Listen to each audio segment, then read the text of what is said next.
Hello and welcome to Sips and Substance, where we distill politics down to its essence. I'm Justin. We have Jonathan over here. Hello. And Jonathan, let's just go straight into beer talk. This has been a hell of a weekend. We all need a beer right now. Well, I have a good beer today. It's a little bit interesting. It's from Lawson's Finest Liquids and Solids, which is out of Vermont. And this is, more or less, their single IPA. It's 6.2% alcohol, stepped down from Sip of Sunshine, which is their sort of flagship beer. It's kind of like a double IPA, kind of like Pliny the Elder, but from the East Coast. The beer is a tiny bit hazy, but it's not a typical East Coast hazy IPA. The flavor profile is kind of a cross between some of the sweeter New England hazies and more of a California West Coast. It's got a lot of tropical flavors in it from the hops. It's got a little bit of dankness as well, and a lot of malt flavors to balance things out. Really, really solid beer. And I thought, you know what? A little bit of sunshine, little sip of sunshine implied. The name's not sunshine, isn't on there like it is with the regular one, but it's good for spring. Kind of sunny here. It was 72, I think, was the high today. 75. So I was out hiking earlier. Had a good time in the mountains. A little short hike. But also, we're going to shed a little sunshine on what's going on with the Signalgate stuff, because they need a little bit of sunshine shined on that. And I was going to say, I'm going to try to be optimistic about that kind of ship has kind of sailed, but I will enjoy my beer. Yeah, we definitely need a little bit of sunshine, some happiness, if you will, because this is still shocking. If you haven't been living under a rock, there was a journalist added to a Signal app text chain. So if you're unfamiliar with Signal, that's basically an end-to-end encryption app where you can, message securely. From the point of view of private citizen, not so much the military, of course. Nope. And China does have a history of at least trying to hack the app, and certainly hacking phones, which this app is used on. Right. So yes, we're going to talk about Signalgate, and not only are we going to talk about why it's bad, but we're also going to talk about the foreign policy ramifications, how it relates to record keeping, because that isn't really being covered as much. Most of the media is focused on sort of the political ramifications, but there are several other topics that relate to Signalgate that really aren't getting as much coverage. Yeah, and I think it's important to note too that we've talked about this for a while, that when you appoint people, the kind of people that Trump is appointing, this is the kind of thing we should expect, right? This is kind of the tip of the incompetence iceberg, and not just across the entire lifespan of the administration, but even just this week, all kinds of stuff is happening that, again, in isolation, you'd be like, well, this doesn't make a lot of sense. But together, you just see, well, this is kind of a feature of their government, not really a bug. If you've been paying attention to the Elon Musk stuff, there's all kinds of, whoops, just kidding, you were fired, but let's come back because we kind of need you. Everything from people that doing food safety to people managing the nuclear weapons in our arsenal, right? These are things where we're firing first and then asking questions. That's been going on for a little bit, but things are happening this week. RFK has named a noted anti-vaxxer to do a vaccine autism study to see if the vaccine and autism really are related. I'm going to go out on a limb and say, I'm going to bet this guy finds a link.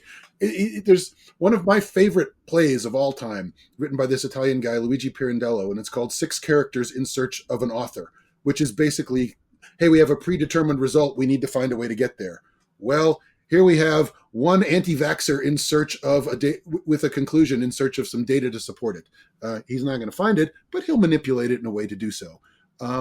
We have the economy is now, I don't know if we want to say full-blown teetering, but certainly showing signs of shock with stocks down. Inflation is up today. Our normal trading partners are like, the United States isn't really reliable as a trading partner anymore. Came out of Canada. They're potentially lining up against us. Trump is worried about this because he's threatening them. If they line up against us, it'll get even worse, right? They announced this week that FEMA is on the chopping block. They want to get rid of it, which really bodes well for, I'm sure that the states will be able to take care of all the disaster relief. And then just today, it was revealed that they're thinking about shifting the VA to automated call centers. And I'm sure everybody who's familiar with automated call centers thinks that nothing bad will happen there, right? It's just a whole cavalcade of stuff. As I said, This is not a bug. This is a feature. The Republicans have claimed for decades that government is the problem. Well, Americans are about to find out what gutting it really means, right? Will we decide that, yes, government was the problem, or, you know what, maybe there are some things the government did, and completely slashing everything might not put us in the place we want to be.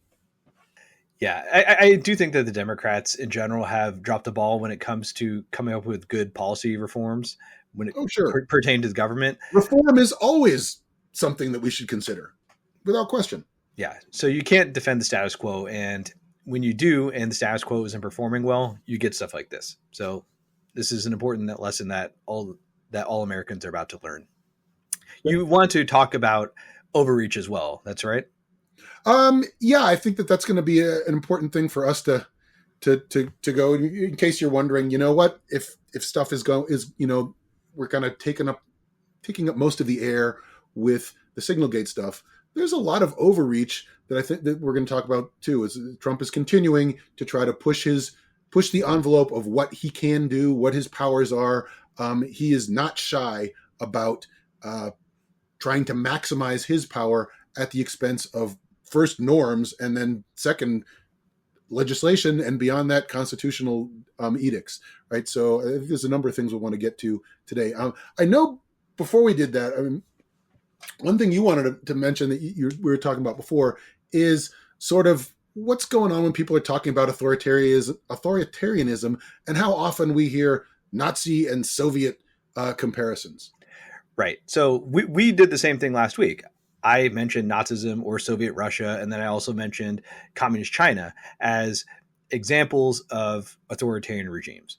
And, I do think it's shocking, and it might be too shocking when you talk like that, because you can look at several other authoritarian regimes, and they're nothing like Nazi Germany or the Soviet Union. But I think it's important to mention those examples because that is sort of the end game for authoritarian regimes. Not all authoritarian regimes, of course, but when you have an authoritarian regime, you increase the likelihood that you do have a regime that is that catastrophic. For example, let's take a look at the Assad regime in Syria. For many years, life wasn't particularly great in Syria, but it wasn't horrible either compared to several other Middle Eastern countries. For instance, it was much worse to live in Iraq. But then you had a civil war in Syria and hundreds of thousands of people died. So basically what we want to say is when it comes to authoritarian regimes, you don't even want to come close to the edge, because as soon as you get closer and closer to the edge, it becomes that much harder to claw your way back. And you can look at a regime like Russia. I would say that in the early 2000s, if you were an average Russian citizen living in, say, St. Petersburg or Moscow or a major city, your life was fairly decent. It might not have been the same quality of life as someone in the United Kingdom or Germany, for instance, but you were doing a lot better than someone in, say, Africa or the Middle East. But as your freedoms continue to erode, life gets much worse. And I mean, I think by and large, I would agree with your main premise. But just like I pushed back a little bit last week, I still think I want to push back just a little in terms of some of these comparisons, because I think there's a lot of daylight between bad and Nazi bad. Yeah, of course. Right? And it's easy to get worked up if, like, whatever you think is most important gets compromised, right? When your sacred cow is slaughtered, you're like, hey, you as in everybody, not just you. But this is bad. This is really bad. We're going down this bad path. And I agree with you that, you know what, these risks are there. But even comparing something like the Assad regime or Putin's Russia, I mean, we think Putin is the ultimate autocrat right now that we're worried about, right? It's a long way from Putin to death camps. And it's just as long way from Putin to starving out 20 million Ukrainians and killing them through famine like Stalin did. So while I think it's important to note that these are potential end games for certain autocratic governments, for most autocratic governments, you're not going to come anywhere near there. And what's one of the reasons why the Nazi and the Soviet regime stand out is because of their sort of systematic brutality as being a large part of the goal of that government, right? Most of these governments, and I think pretty much all of them today, their goal is not to exterminate some element of their population. So I'm going to agree with you that, yeah, we need to worry about these things because these things are bad and we don't want them to get any worse. But I'm a little bit more reluctant to invoke some of these other analogies just because I really do think there's a substantive difference between even the worst of the autocratic regimes now and something like the Soviet or the Nazi experience in the past. Yeah, you're not wrong about that. I just think that there aren't that many authoritarian regimes that people are familiar with, right? The general public. That is true. People don't know their history like they Pol should. Pot, for instance, was a horrible dictator. But now, I think you could qualify in that reign because he was trying to exterminate his population. Right. So I don't think many people are familiar with him, right? And so I think the most likely destination for America, if we continue down this path and we just put our heads down, is a country like Hungary. And the thing is, I don't think many Americans are even familiar with the Orban regime. Probably not. What they've done. And so most Americans couldn't name the Supreme Court justices. So, right. You're right about that. On one hand, yes, I think the Nazi comparisons are wrong in the sense that we're not going to end up like that because most authoritarian regimes don't end up like that. So what's the answer there besides educating people? And I think you're right. I mean, my concern is like when you say, if we say something like it's like the Nazis or like the Chinese, people will be like, that's ridiculous. Right. It's a boy who cried wolf scenario. Yes. And for a lot of cases, they're right. Right. And even I misspoke there because I said the Nazis and the Chinese. Even comparing the Chinese government to the Nazis is not a good comparison. Right. It's just they have much more oppression than we do, but much less oppression, even than say like China under the Cultural Revolution. Things were a lot worse then than they are now. So you can make the case that even though they're an authoritarian government, the Chinese government has improved rights compared to how they used to be. Doesn't mean it's where we would want them to be. We wouldn't want to say, you know what, the Chinese system is for us. It's not for us. It's not what America stands for. And I just worry that, again, if you invoke these analogies too often, if you sort of default to the ones that people know, they know that it's a lot worse than things are here. So I'm not sure that it's going to it would counter ignorance of some better analogies in a way that'd be useful in a conversation. Yeah. So I suppose the best thing we can do is talk about the actual individual things that are at stake and how it can actually affect you as an individual in the future. That's probably the best way to do it for now. And I think, people should note that, hey, we are happy to disagree on things like this. And these are the kind of conversations that I think are useful everywhere, right? If we just happen to blindly agree with each other on everything, I wouldn't be very interested in having these conversations. And I don't think I would imagine nobody would want to listen to us. I think that is one thing that I think we should encourage in everybody, all of our listeners, is like, you know what? Speak up when you have a difference of opinion. It's what keeps us interested in talking to each other, right? We've been doing this for a long time, even long before we started the podcast, is like we are interesting to one another because we disagree, and we can do that. And so that's something that we could lose if we go down an authoritarian path, is the ability to disagree. All right, so that was a fun meta discussion that we had there.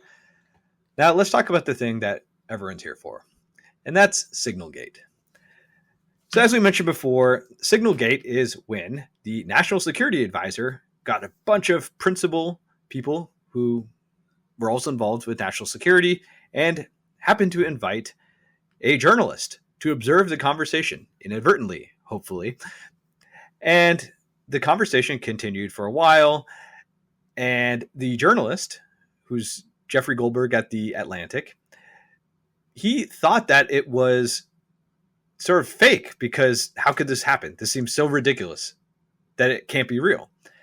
And then our really responsible Secretary of Defense gave a timeline of when the attack would occur. And Jeffrey Goldberg said, you know what? I'm just going to sit in my car at a Safeway or something like that and see if there's any attack on Yemen.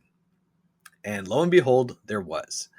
And that's when he realized that the whole thing was real and that the principal advisors were using Signal to coordinate and keep each other informed about an attack on the Houthis in Yemen. Yeah, I mean, as you do, right? You have a group chat, and every now and again you add the wrong person. It just so happens this was about blowing people up. And it's like, obviously, it's kind of, you can't help but think it's ridiculously funny in this black humor, dark humor kind of way.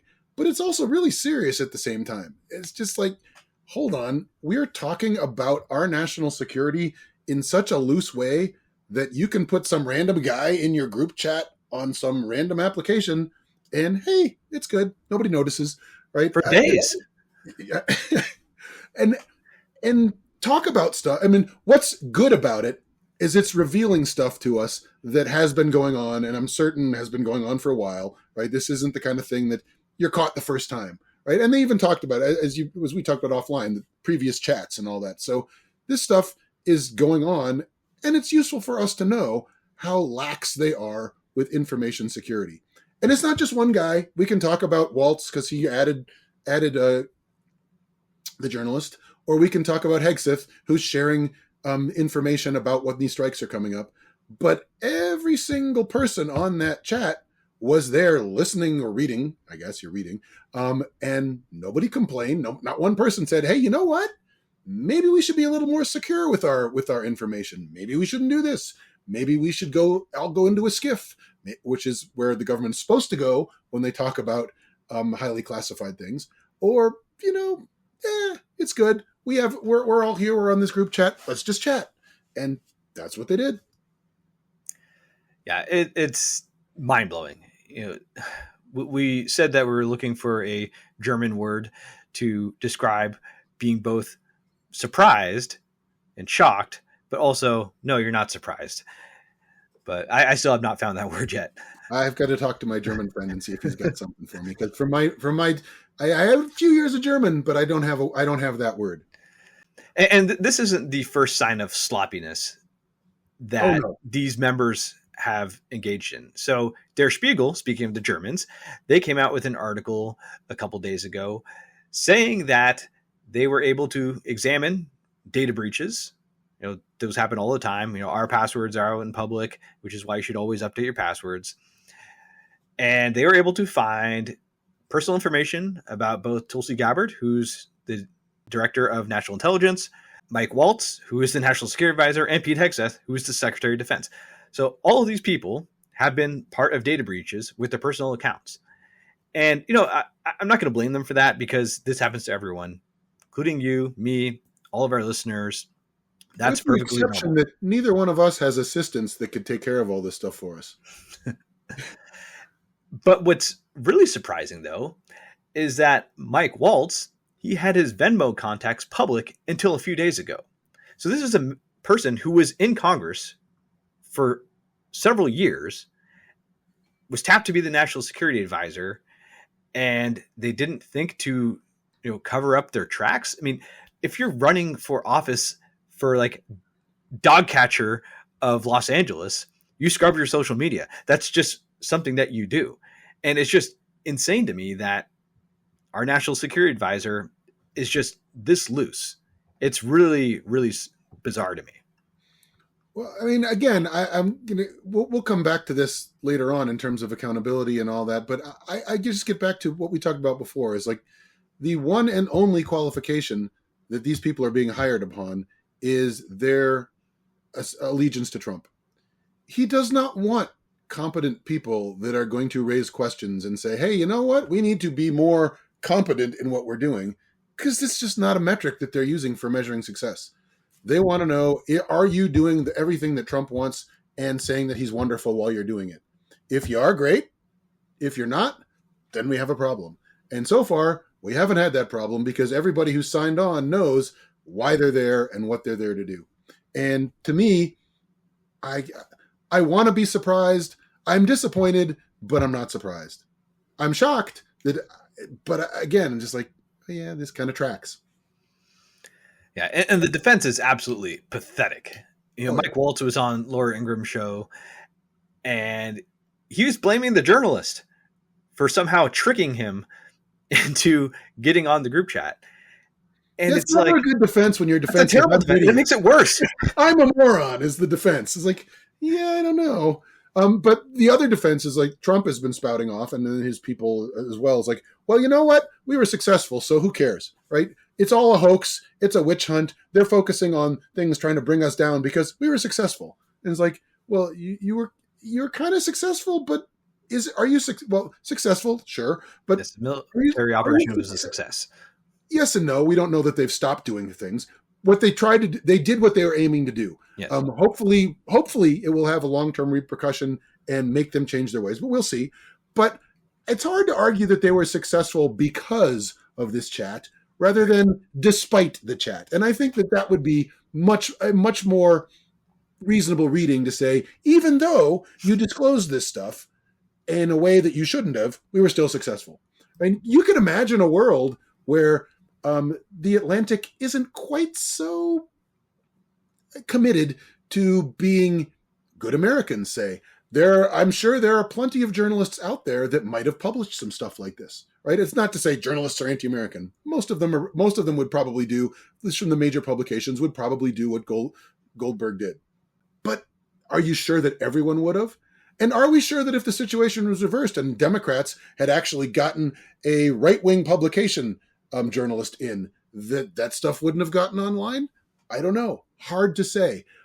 It's not the kind of situation you want to be relying on. You don't want to be relying on the better natures of somebody to keep our vital military secrets. And they say, oh, these aren't classified secrets. It's like, well, that's another ridiculous assertion, because when you say where these strikes are happening and when they're happening, that's pretty classified kind of stuff. Now, the Secretary of Defense can declassify it.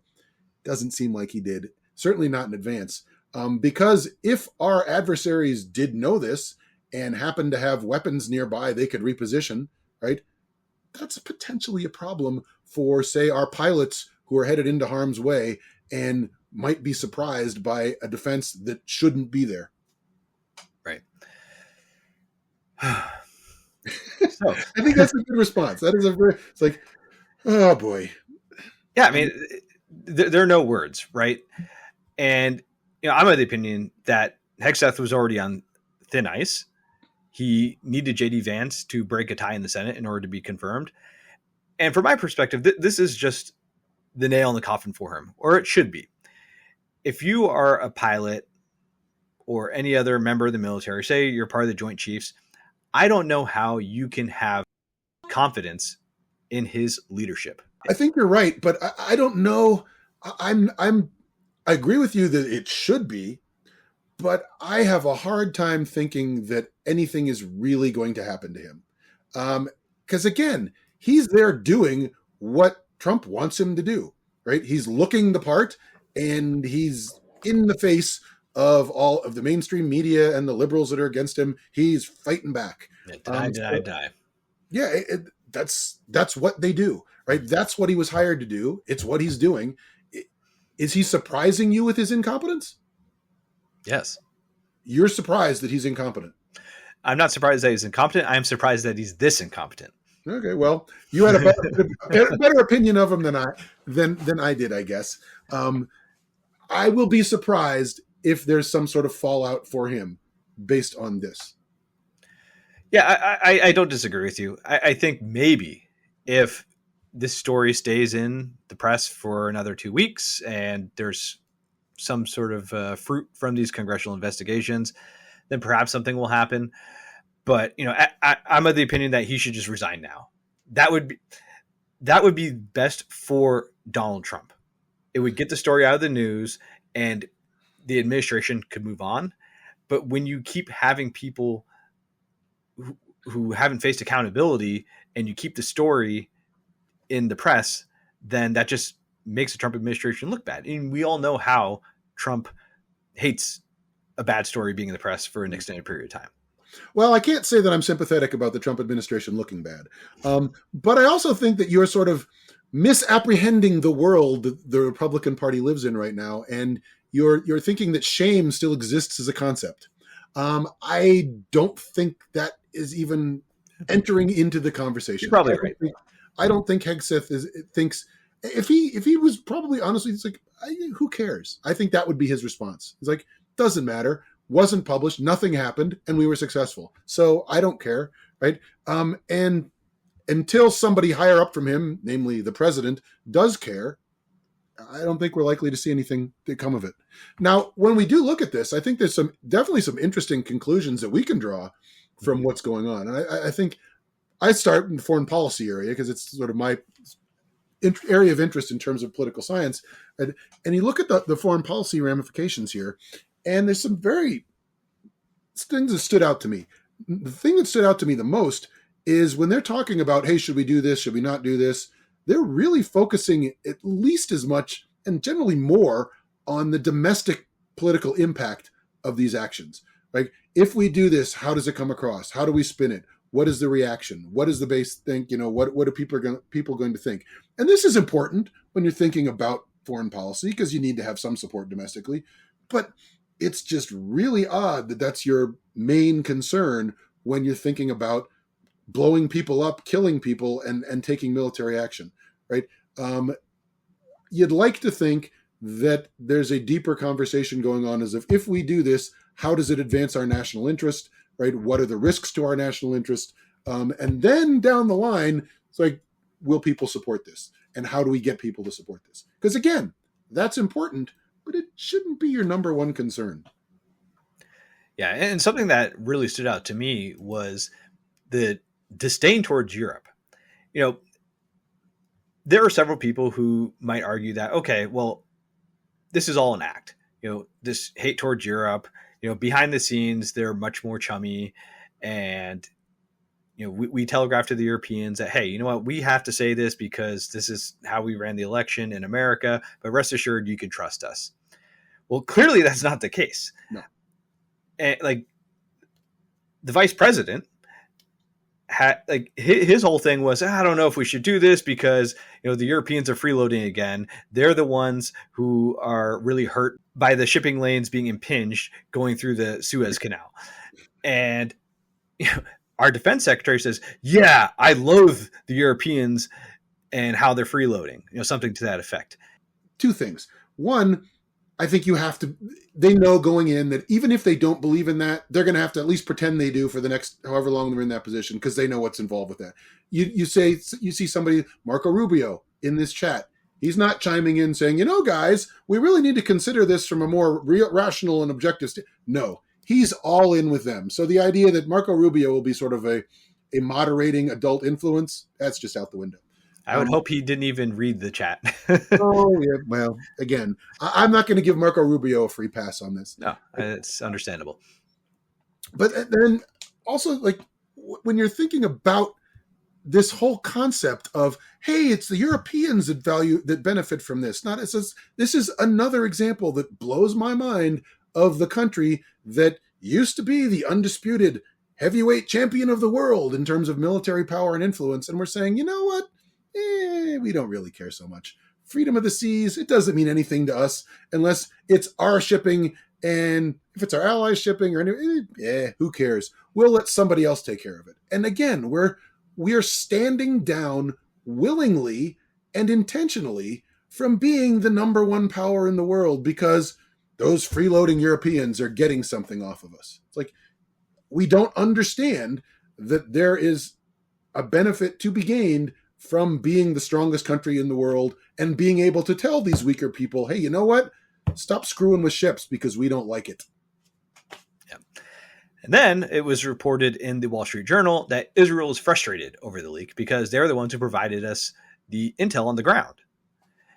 And they really don't like that their sources and methods, while they weren't explicitly shown per se, you didn't know it was Israel based on the chat, they're still pretty miffed that there's even a path towards Israel in terms of how the U.S. got that intel. Well, even beyond that, right? Even if there's not a path to getting to Israel, there's a path to, hey, you know what? Somebody knows that our guy went into this building with his girlfriend. There are people around Right. that we can't trust. So it's going to up the OPSEC for the Houthis, even though the OPSEC, apparently, according to Hegseth, was something he was pretty fond of and proud of during his supposedly secure communication.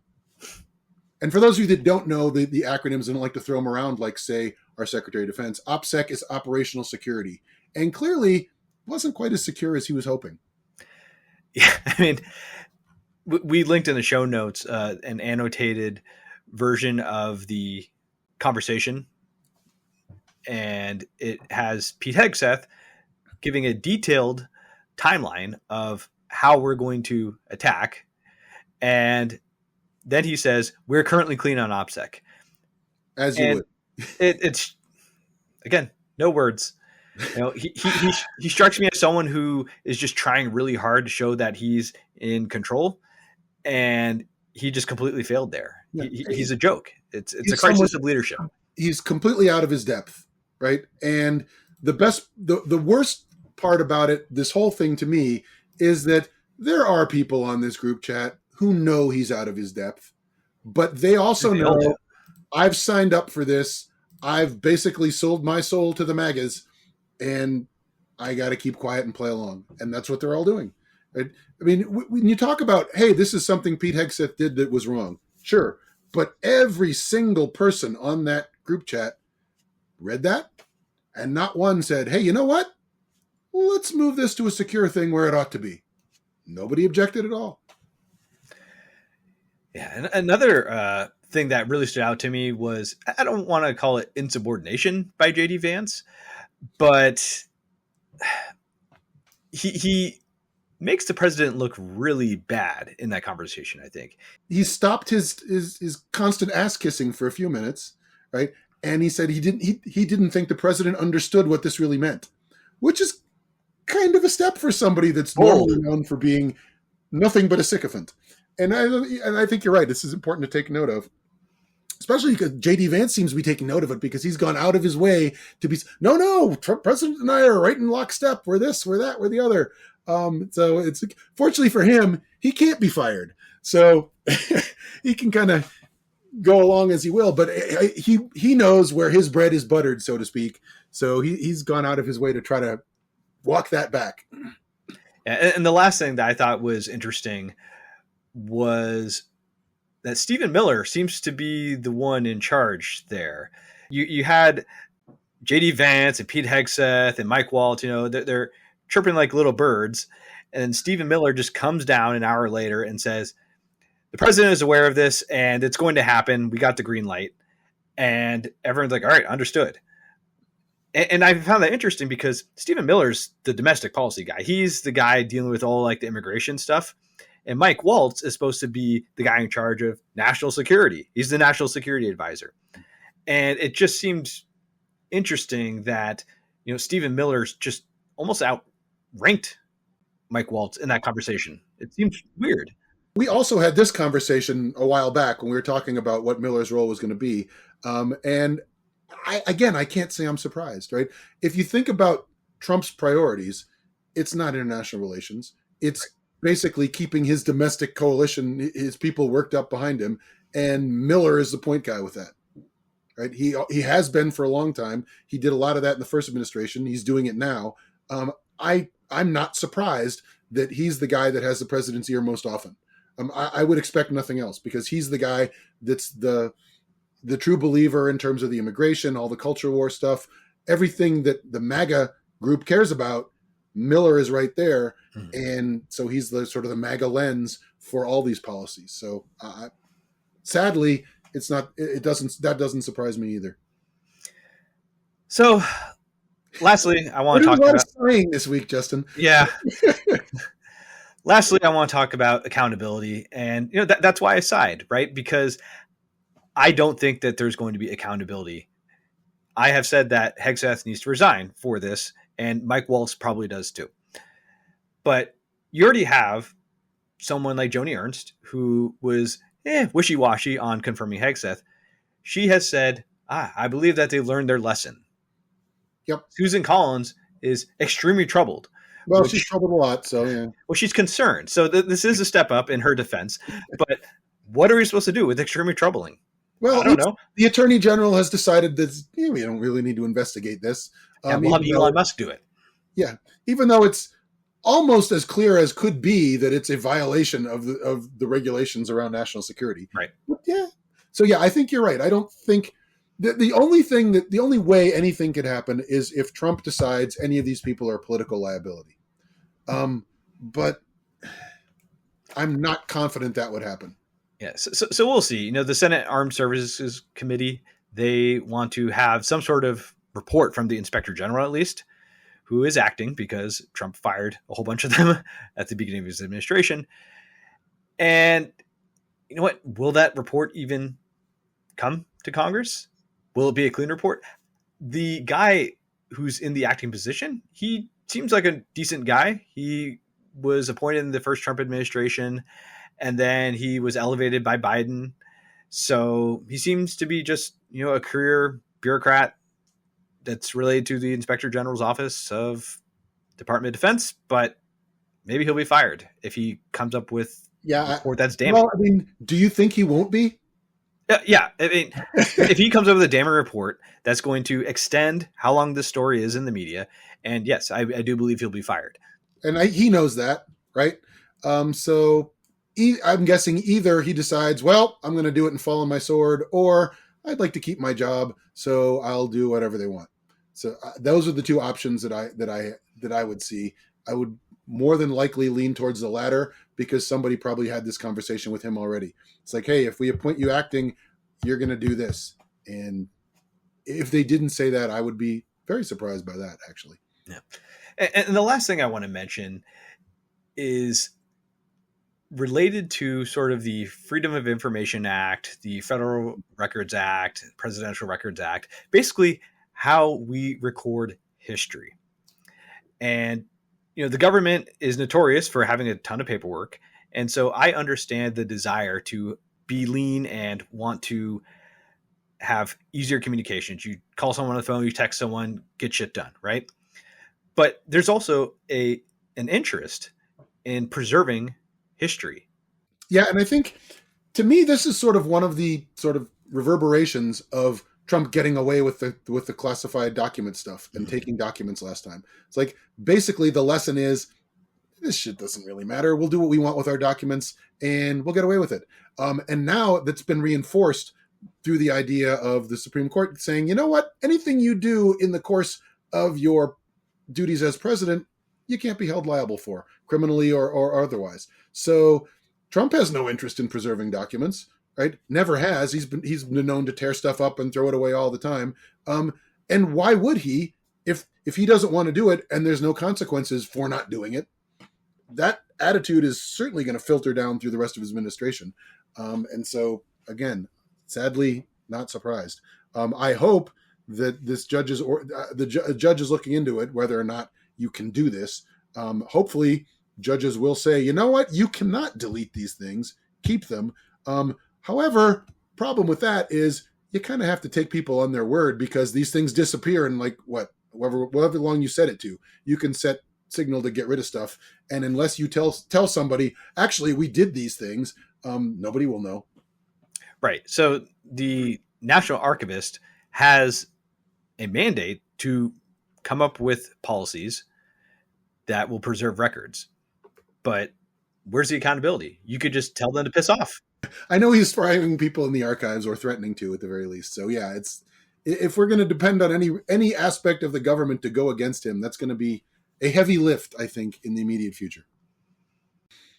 All right, and so to wrap up, we talked a little bit earlier that we were going to talk about overreach, and so we talked a lot about this Signalgate thing. So we're not going to have too much time to talk about it, but I think there are definitely things we want to sort of keep in mind, keep on our radar, and all those good cliches.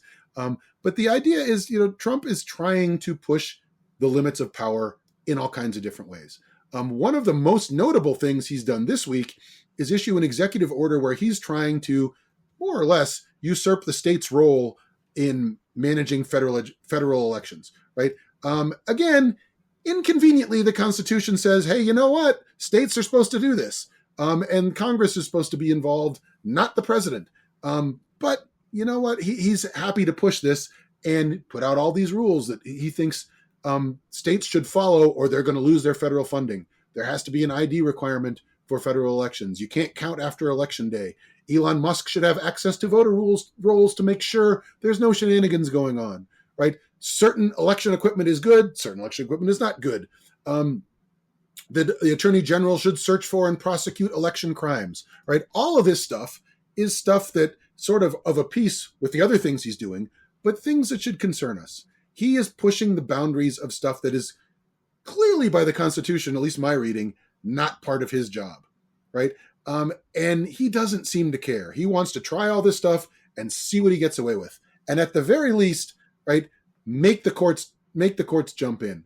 Whether or not they will, and whether or not they will decide against him, and then whether or not he will listen is another story, right? There's another really new development that just kind of came out today, in that Susan Collins has gone beyond concern, right? She was worried, she's concerned, now she's actually doing something. She wrote a letter.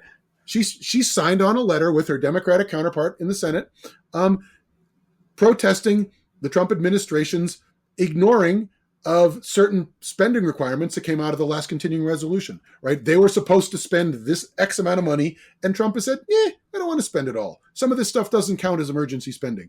So he said no. But again, Constitution doesn't necessarily give him this authority. He doesn't seem to care. So this is, again, a thing we're seeing from Trump, where he's pushing the limits and seeing how much he can get away with. Now, we're going to follow these things a lot more closely because we're not doing it justice now. They will get to the courts. The courts will step in and we'll want to pay attention. But as observers, we should pay attention to all this stuff. You know, we don't have the bandwidth, the time, or anything to cover every aspect of Trump trying to push his power out further. So all of us should pay attention and see what they're trying to do and make sure that none of this stuff slips under the radar. Yeah. So with that said, I hope everyone has a good weekend, and make sure you tell your friends to like, subscribe, and we'll see you next week. Yes. Bye-bye.